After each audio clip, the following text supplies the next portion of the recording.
Okay. Hi, my name is Yves Mercier and I live in Hong Kong, where I'm the founder of Inside School of Interior Design. Okay, so when and where would I like to travel back is the question, right?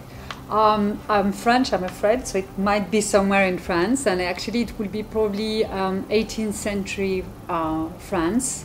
I was brought up in Versailles, which was a city that was actually all built up in the 18th century, and the 18th century in France was called the century of Enlightenment. And it was great because it was a period where there was a real awakening of intellectual, scientific, and artistic knowledge. And I really like that. You know, there was scientists, there were philosophers, there were intellectuals, there were artists, and they all looked outside of their sphere. They looked outside of the boxes. They traveled, and they really created new things that were most of the time extremely beautiful.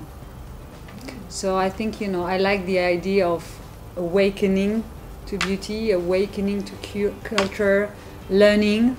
I think life is boring enough for you to do the same thing every day. So I think, if every day you can learn something new, I like the idea. And that's what they did. So what superpower would I like to have? So I'd like to have a magic one, basically, that will make people realize that we're actually polluting the planet big time at the moment. And that's absolutely awful. You're all young there, but I'm a bit older than you are, and I've got kids. And when you actually see what's happening and what pollution is doing to your lungs, this is not a good thing.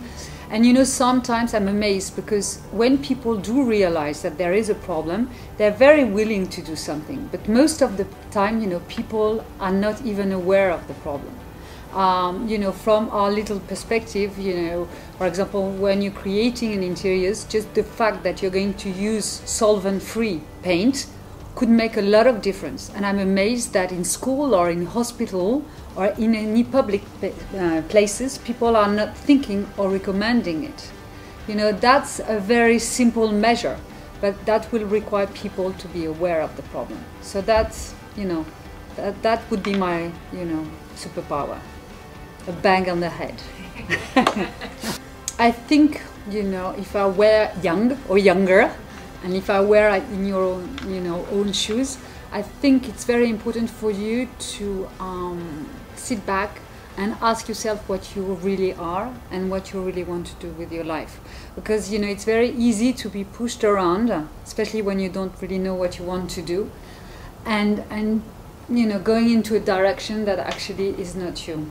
So I think sometimes it's very important to listen to your gut feeling, and just to, even if it's not the ideal solution, even if it doesn't mean that you're going to get a job, from day one, but I think the world is going to be a better place where everybody's at its place.